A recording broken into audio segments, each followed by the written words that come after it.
Hola, ¿qué tal? Buenas tardes. Hoy estamos aquí en Descubre Magazine con Philippe Demons, acteur, realizador que se conecta después de París. Bonjour Philippe, ¿ça va? Ça va, ¿cómo estás? Muy bien, aquí pasando frío. Ya ves cómo tú estás vestido y yo estoy vestido. Sí, hace frío a París también. Ouais, ouais, ouais, je le vois, je le vois. Tu m'as dit que tu étais à 34 quand on était dehors de caméra. Mais je suis un acteur, je peux te dire n'importe quoi, tu vas le croire. C'est pas mal ça. C'est vrai, je suis d'accord. Bon, Philippe, on vient parler de toi, de ta carrière, de tes projets, un peu de ta vie pour te découvrir un peu, pour te connaître.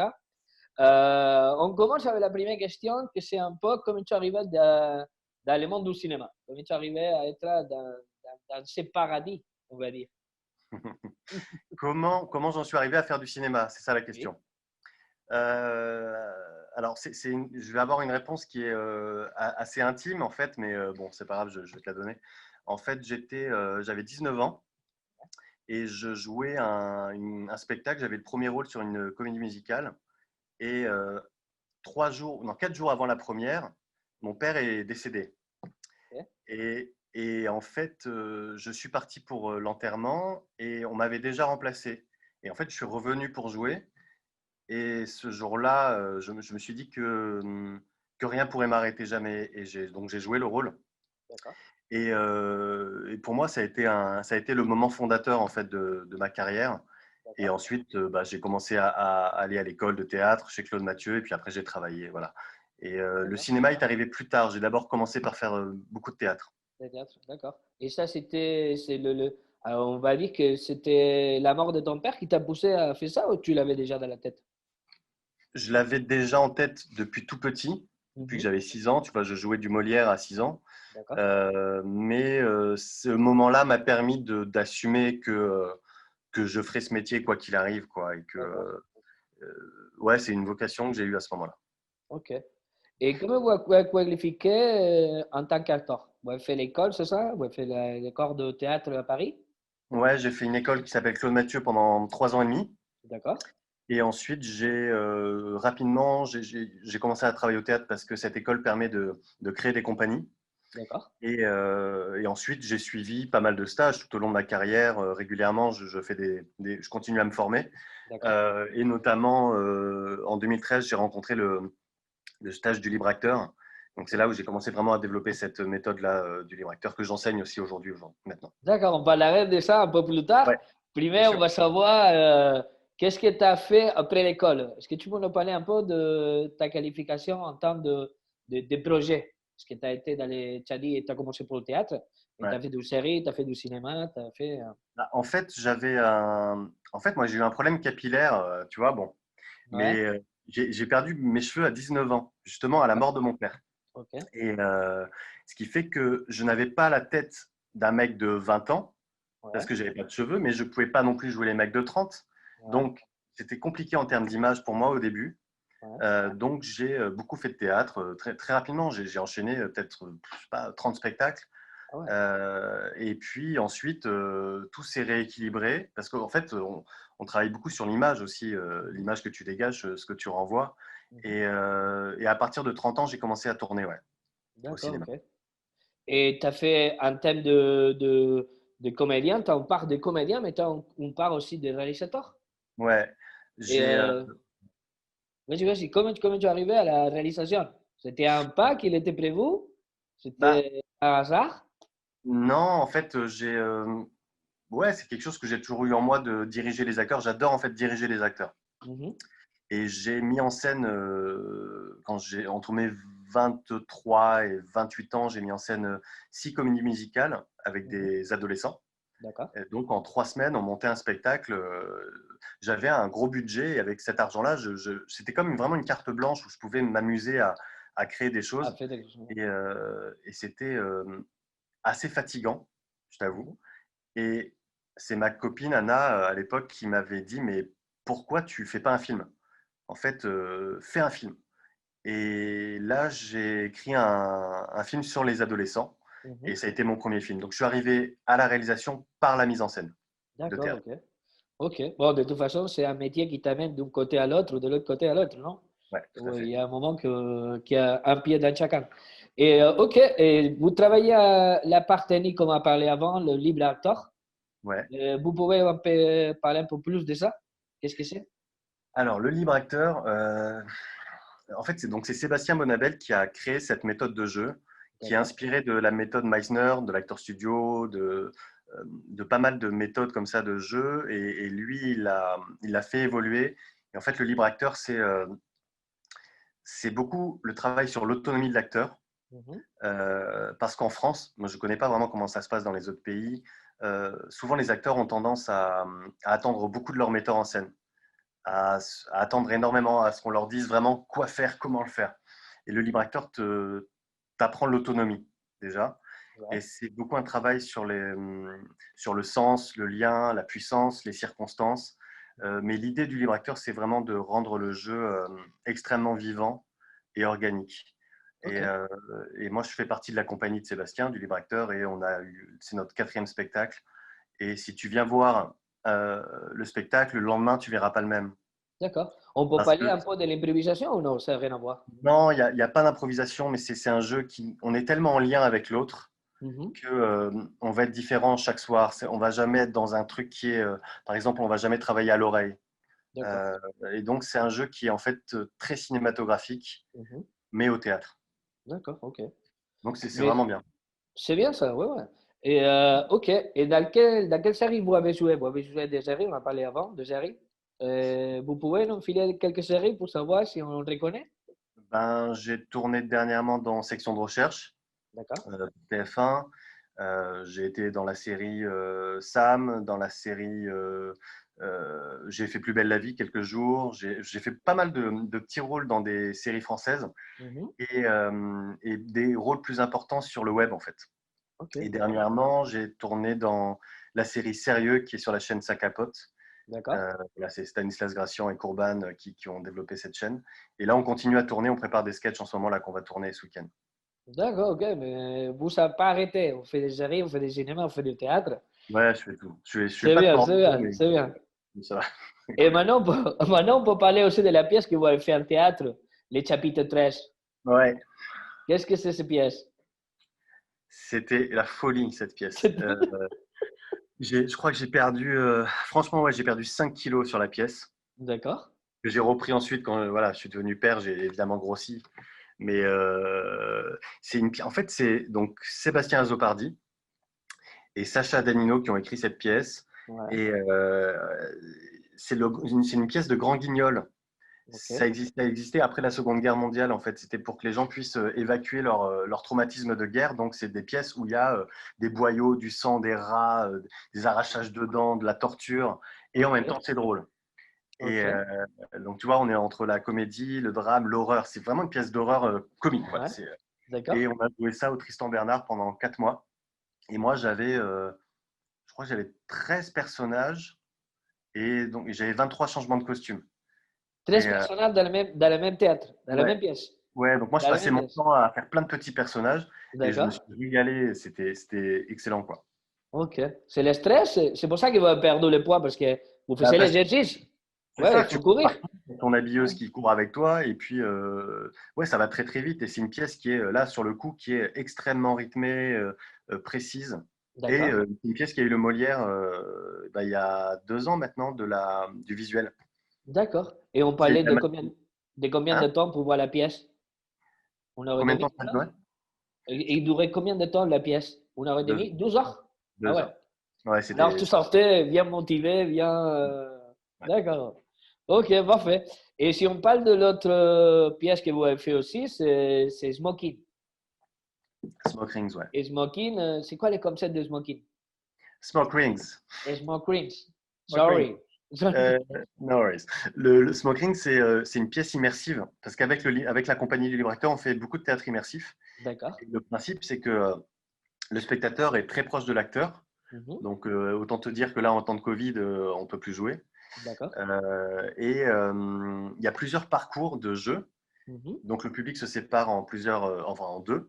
Et ça joue dans toutes les parties du théâtre. On était au Théâtre Michel et Ouais. ça jouait dans les loges, sur scène, dans le public, au bar. Et c'est une pièce sur le couple. Ouais. Et le spectateur se trouvait parfois acteur dans la scène. Par exemple, il y a une scène de mariage où toi, d'un coup, tu deviens un invité du mariage, D'accord. où tu es pris en photo, et puis d'un coup, tu vas devenir juste voyeur d'une scène extrêmement intime entre deux acteurs. Ouais. Donc voilà, le spectateur, on modifie en permanence sa place dans le spectacle. Et ça fait 4 ans qu'on joue, et Mhm. ça marche très très bien cette pièce. Et on a hâte de la reprendre parce que là, on peut plus jouer, c'est un peu dur pour nous, quoi. C'est Évidemment, clair de plus. que l'état qu'on a maintenant, c'est un peu difficile encore.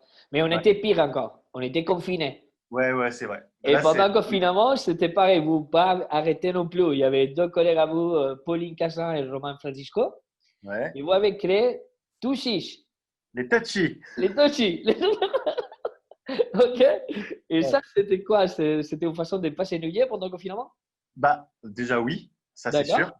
Ouais. Parce que clairement, on se faisait chier, donc il fallait qu'on crée, on ne pouvait pas s'arrêter, quoi. Ouais. Et il y avait un concours de films en confinement. D'accord. Et donc, c'est parti de là, on a commencé à faire un premier film. En fait, c'est une chaîne, donc on a créé. Pour l'instant, on est vraiment au tout début de la chaîne. Et d'ailleurs, on va la restructurer entièrement parce Mhm. qu'on s'est rendu compte que le message n'était pas assez clair dans ce qu'on proposait.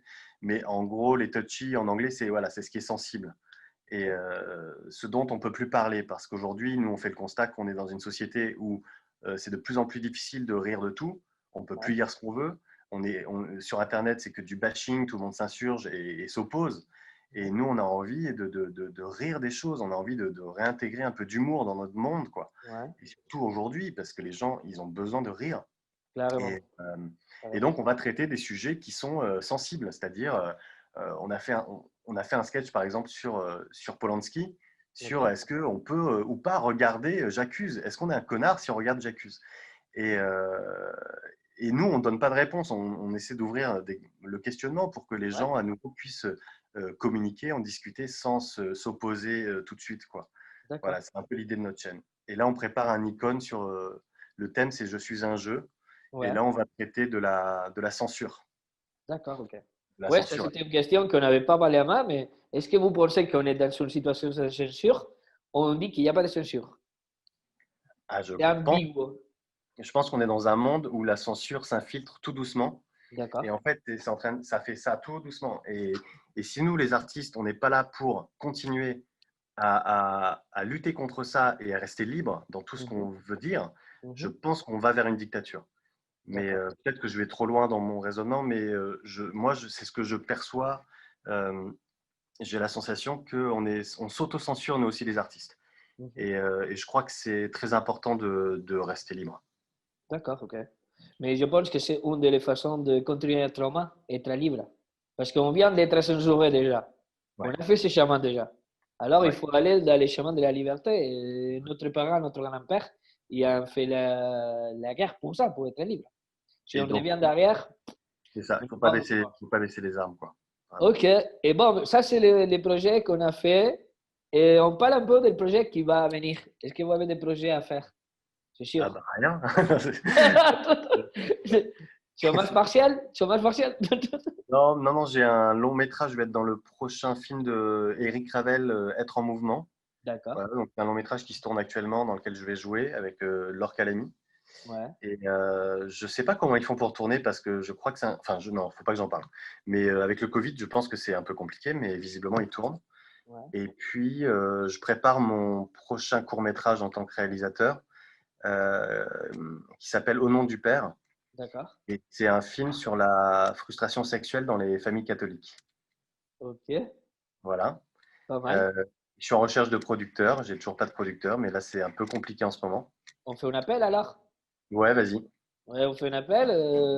Philippe demande si cherche un producteur, si vous avez Ouais, des contacts, écrivez-le là en bas sous les vidéos. c'est gentil. On est ici pour faire ça, pour faire la promo, pour Ouais. découvrir, pour connaître. Alors, si c'est Non, pas nous qui le fait, c'est qui va le faire? c'est clair. Non, c'est un très beau film en plus qui me tient vraiment à cœur de faire et de toute façon, je le ferai quoi qu'il arrive, hein. Au bout D'accord. d'un moment, faut y aller, quoi. Et puis, qu'est-ce qu'il y a d'autre? Bah, on répète avec le libre acteur le prochain spectacle, Mhm. histoire d'être prêt au moment où ça va vraiment être plus simple pour jouer. Et c'est un autre spectacle immersif. Et c'est une pièce tirée de. C'est une pièce de Joël Pomera, en fait, D'accord. un auteur qu'on adore. Et voilà, donc on est en train de créer ça en ce moment. Et D'accord, puis ok. sinon, je suis père et du coup, ça me prend quand même pas mal de temps avec mon bébé. Ah ouais, d'accord, ok. Mm. C'est un vrai projet alors aussi, hein? Ouais. Ok. Et dans quel rôle vous avez été le plus à l'aise? Bah, moi, en général, on me met souvent dans des personnages de manipulateurs ou Ouais, de gens assez cyniques, alors que dans l'inverse, dans la vie, je suis totalement à l'inverse, tu vois. d'accord. Mais c'est évidemment, c'est dans ces rôles-là où je suis le plus à l'aise, je suis vraiment dans ma zone de confort. Mhm. Euh, j'ai pas un rôle en particulier mais à te donner là, mais ça, c'est les rôles dans lesquels je me sens bien, ouais. D'accord, ok. Et la plus enrichissante comme expérience, ça a été laquelle? Ben, c'est un long métrage que j'ai tourné avec pas mal de potes en France, aux D'accord. Philippines. C'était il y Mhm. a quelques années, maintenant ça remonte à 2014. Ok. Et ça a duré pas mal de temps ce film et ça a été pour moi une expérience très très forte de se retrouver à l'autre bout du monde, de tourner dans d'autres conditions qu'en France, Ouais. même dans des conditions dangereuses parfois. Et j'ai adoré cette expérience. Voilà, si Ouais. je peux parler d'une expérience, ça serait celle-ci, ce film aux D'accord. Philippines. Ouais. Mais c'est pas mal déjà, mais vous avez eu aussi de plusieurs expériences aussi. Comme maintenant, on va parler un peu de la surprise qu'on a gardée. C'est qu'il fait 4 ans, tu as été dans le festival de Cannes. Alors, je voudrais pas savoir un peu qu'est-ce que ça arrivait, qu'est-ce que ça passait, comment il a été. Je pense que c'était une bonne expérience quand même. J'ai braqué une banque en fait. En termes d'adrénaline, c'était au même endroit. Euh, En fait, je voulais aller au Festival de Cannes et je n'avais pas pris le temps de demander une accréditation à mon agent. D'accord. Et j'ai deux potes qui m'ont dit, vas-y, viens, on s'en fout, tu viens. Mhm. Donc j'ai juste loué un smoking et je suis parti. Et Ouais. ce soir-là, c'était la soirée de Steven Spielberg, c'était son film. Mhm. Et j'ai dit à mes potes, et les gars, j'ai pas d'invitation, j'ai rien. Et ils m'ont dit, euh, on est des yes man, le premier qui a une idée, on est obligé de dire oui. Ok. Et Boris m'a dit, t'es le fils de Kevin Spacey, vas-y, on y va. Et, c'était à l'époque où on pouvait encore être le fils de Kevin Spacey, quoi. Et ça a Et, marché. hein. Et ça a marché. Bah, on s'est pointé devant le Carlton et il se faisait passer pour mes gardes du corps, Mhm. mais on s'est même pas parlé avant, c'est-à-dire qu'on ne s'est rien dit, on y a été direct, on n'a pas Ouais. préparé le truc. D'accord. Et je crois que c'est Jonathan qui a dit à un voiturier, monsieur, elle est où la voiture là? Bah, quelle voiture? Attendez, il y a le fils de Kevin Spacey qui est là. On avait demandé une voiture à 20h25, il est 26. Le mec a fait pardon, désolé, clac, et il y a une bagnole qui est arrivée. Et j'ai monté les marches sans rien, quoi. Ouais. Et jusqu'à aller saluer Lescure, enfin le président, et lui dire que la sélection était géniale. Et on a vu le film, mais moi j'avais envie de pisser et j'osais pas aller aux toilettes. Parce que tu n'avais pas les cartes. J'osais pas sortir, quoi. Mais on a tellement rigolé, tu vois. Ouais, ouais, C'était génial de se prouver qu'en fait, avec un peu de culot, tu peux réussir à faire des trucs. Voilà. c'est Mais clair. aujourd'hui, avec les attentats, toutes ces choses-là, on pourrait plus faire ça. Ouais. Mais il faut dire que c'était dans le côté, bon, tu n'étais pas non plus hors de ton métier, on n'était pas hors de la piscine, on va dire. C'est J'étais en train de quelqu'un voler, qui a quoi. oublié son pas de presse, son pas d'accréditation, son pas d'accès. Mais Ouais. c'est bien joué, c'est bien joué. Ok, mais c'était pas mal comme anecdote. Et quel est votre film préféré? Vous préférez voir, à un moment de se relaxer, quel film c'est préféré? C'est pour le Mon, style des films pour d'autres. ah, mon genre de film en préféré? Le Oui, genre, hein. ouais, Euh, Moi, je préfère les drames, en fait, je crois. d'accord. Les films dramatiques. Il y a beaucoup de réalisateurs que j'aime, hein. Xavier Legrand, par exemple, j'adore ses films. Mhm. Joachim Lafosse, mais qui n'est pas français, j'aime beaucoup. Et puis, j'aime les films d'amour aussi, je crois. J'aime bien les romances, parfois, ça me fait du bien C'est clair. d'avoir certaines romances. Et en comédie, je trouve qu'en ce moment, en France, il y a des très bonnes comédies, quoi. Mhm. J'ai vu Énorme, je sais pas si tu l'as vu ce film. Énorme? Énorme, ouais. Non, non, C'est avec Jonathan Cohen. Et d'accord. c'était vraiment bien. C'était à la fois drôle et émouvant. Et Ouais, enfin, je trouve qu'il y a des bonnes comédies, quoi. ouais. Voilà. Après, j'ai trouvé très bien Tous debout et Hein? Intouchable. Ouais, vachement bien. Moi, c'était un film énorme et Tous debout J'ai pas avec vu. de Rode. qui a lui qui est en train de voir l'appartement de sa grand-mère, je pense, de quelqu'un à lui. Il s'assoit dans la chaise à roues et il croise la voisine qui est très belle en face. Et lui a dit, oh monsieur, il s'est fait passer pour une personne handicapée. Ah, mais ça, c'est dans quel film? C'est quoi le Oui, film? c'est tous debout, Ah tous ouais, debout. yes. Et c'est magnifique. L'acteur qui joue dedans? Ah, bonne question. Non. J'ai oublié son prénom, mais c'est le monsieur avec les cheveux blancs et les yeux bleus. Un vieux? Comment ça s'appelle? Oui, comment ça s'appelle? Waouh, Non? j'ai pas les noms maintenant. Mais le film s'appelle Tous debout. Et ça, c'est un film que j'ai bien rigolé. Et Non. Intouchable, pareil. J'ai Ouais, trouvé génial. ça fantastique.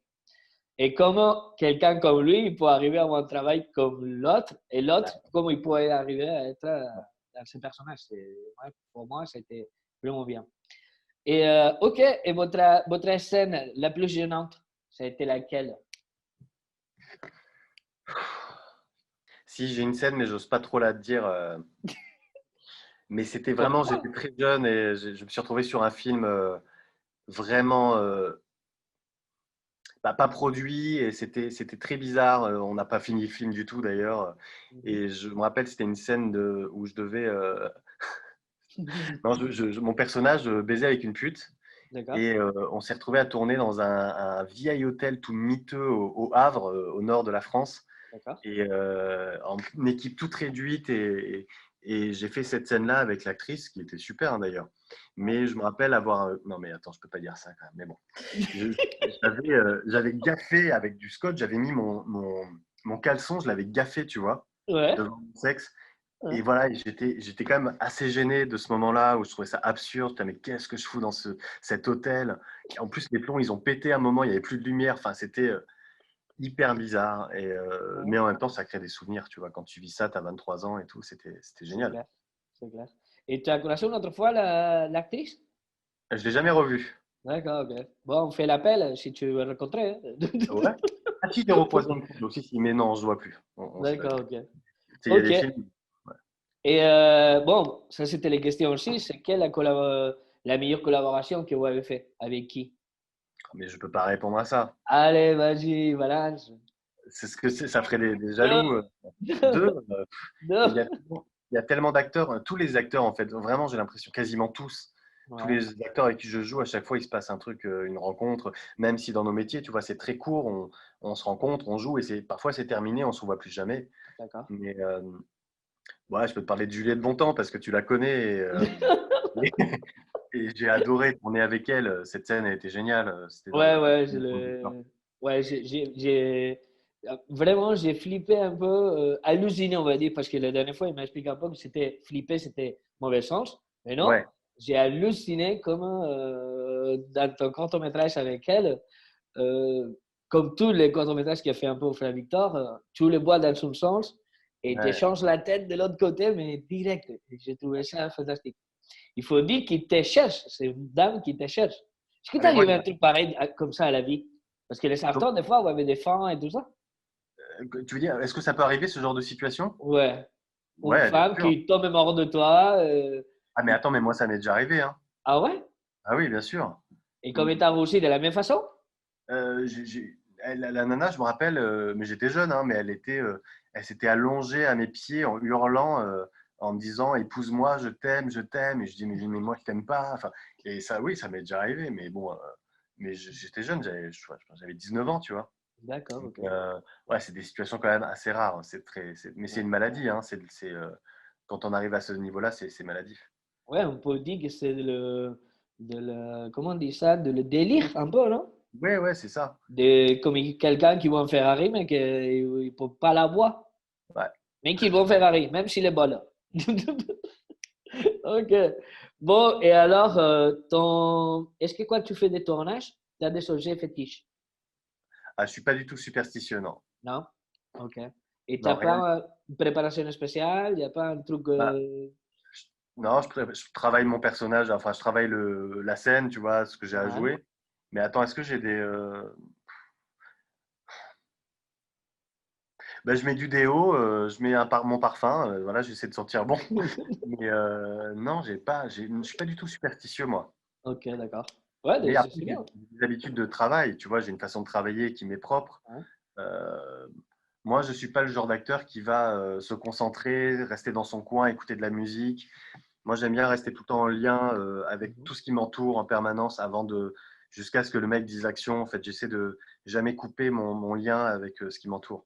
Mhm. Ok, d'accord. Et, ok. Et pour finir, est-ce que tu peux nous donner un avis de la situation actuelle entre le Covid, pas Covid, maintenant peut-être à Paris, parce que tu es connecté depuis Paris. Il faut dire que tu es Toulousain. Oui. C'est comment la vie d'un Toulousain à Paris? Ça, c'est une question qui vient de sortir, hein, mais… Euh, Au début, je me rappelle, les 6 premiers mois, ça a été dur. Je Ouais, pleurais beaucoup parce que je me perdais dans Paris et je trouvais ça assez angoissant. Mais aujourd'hui, j'adore Paris et je ne ouais, quitterai pas Paris. Mais, d'accord. et d'ailleurs, quand j'étais Toulousain, je crois que je voulais déjà être Parisien. Donc, j'espère qu'il n'y a pas des Toulousains qui vont m'entendre parce qu'ils vont me détester. Mais j'ai toujours aimé Paris. D'accord, ok. Mais c'est Ouais. comme moi, je suis catalan, mais j'adore Madrid, tu vois. Ah, ouais. Non. Ouais. Chut, on va pas le dire. On va pas le dire. Bon, ok. Et ton avis, alors, tu peux nous donner un petit avis de la situation actuelle entre le cinéma et le Covid? C'était Par rapport au cinéma, Ouais, comment tu vois la situation actuelle? On a bah, passé un confinement, maintenant on est desconfiné, maintenant peut-être il y a une deuxième vague. Comment tu sens ton corps de métier, comment tu sens ton situation ah dans cet bah, état? je sens on est vraiment en danger. Mhm, Euh, que oui, il y a de moins en moins de subventions, par exemple. Mais moi, je crois toujours à l'intérieur de moi que une situation comme ça, qui nous arrive à tous mondialement, mhm, elle est positive. En fait, je pense que je suis pas un bisounours en me disant que les gens vont être plus gentils derrière, pas du tout. Mais je pense que chacun va devoir justement devenir plus autonome, tout en étant plus solidaire. Et donc, je pense que chacun de nous, on peut y trouver quelque chose de positif, mhm. même si évidemment, c'est une catastrophe financière, une catastrophe humaine pour beaucoup de personnes aujourd'hui. Mais il faut, je pense, garder toujours de l'espoir et regarder loin derrière, devant, pardon, pas derrière, loin devant. Et voilà. Mais après, oui, clairement, c'est très compliqué. Ok. Bon, mais Ouais. en tout cas, il faut s'adapter, comme on a dit, hein. Ah, Même, exactement. On n'a c'est pas le ça. choix, on est On obligé. n'a pas le choix, ouais, Il ouais, clairement, il faut s'adapter. Est-ce que y a tu de peux… une interview. Hein? On a perdu le côté financier, on va dire, mais est-ce que tu as trouvé on a trouvé un côté plus créatif, un côté plus artistique, un Mais, côté mais, plus… mais complètement. Moi, j'ai jamais été aussi créatif que depuis le confinement. mhm, ok, C'est-à-dire que le confinement m'a poussé dans mes retranchements, m'a obligé, en fait, quelque part, à déjà me remettre en question, ok, à, à trouver d'autres formes de créativité, d'autres façons de travailler. Et c'est enrichissant, en fait. d'accord. Et oui, oui, ouais, Il faut je sais ce que continuer. j'ai à dire. Ouais, continuer, quoi Il faut qu'il arrive, continuer. continuer. Et trouver sa priorité aussi par rapport au métier, se poser la question de pourquoi on fait ce métier, qu'est-ce qu'on veut vraiment apporter dans cette profession. Euh, Si c'est politique, c'est politique. Si c'est pas politique, c'est pas politique. C'est pas grave, mais en tout cas, que chacun se repositionne et se pose les bonnes questions. Ouais, ok. Ben écoute, Philippe Desmonts, je te remercie pour avoir accepté notre invitation. C'est C'est très moi. sympa de découvrir quelqu'un comme toi, humain. J'ai appris que tu es un petit. Ça veut dire Oui, qu'à part de tout le projet que tu as, un projet de vie aussi. ouais. Je te souhaite le meilleur. J'espère qu'on va voir tes films réalisés par toi, et même participer comme comédien. Et si tu as des nouvelles à nous dire, ben, tu sais que Découvre le magazine, il a les portes ouvertes pour toi. Merci beaucoup. Ok? C'est super sympa de m'avoir invité. Bon, merci. En tout cas, je te dis au revoir. Peut-être on va se voir à Paris, à Bordeaux, on ne sait jamais. Moi, je viens souvent à Bordeaux parce que j'ai ma sœur là-bas, donc peut-être qu'on pourra se voir. Mais écoute, tu m'appelles, on va faire des petites bières. Hein. Les Espagnols ne sont pas trop, tu vois. Rien. Je rêve de jouer en Espagne d'ailleurs. Comment? J'aimerais beaucoup jouer en Espagne. Ben, on est à côté. Je pense Ouais. qu'il est très attaché entre la France et l'Espagne. Il est Ouais. pas mal. Hein. Vraiment. Hein. C'est très fort en Les espagnol Espagnols, quoi. Espagnols ici, il y a des acteurs français là-bas. Ouais, je sais. Ouais. Je pense qu'on fait un bon match aussi, tous ensemble. C'est cool, Ok. merci à toi. Bon, mais Philippe, merci beaucoup. Et je me répète, hein, je te souhaite le meilleur. Je te dis à bientôt alors. Moi aussi, je te souhaite le meilleur. À OK? bientôt. Ciao. Merci. Ciao, ciao. Salut. Ok, on y va là, on y va. Allez, lundi 14. Non, non, pas dispo. Le lendemain. Non, je suis de permanence, pas dispo. Mercredi, idem. Jeudi. Bah non, jeudi j'ai yoga, tu sais bien. Sérieux? Mais quand est-ce qu'on baise? Je sais pas. Sérieux? Non mais t'es jamais dispo? Ce week-end alors? Oui, de quoi ce week-end? T'entends quoi par ce week-end?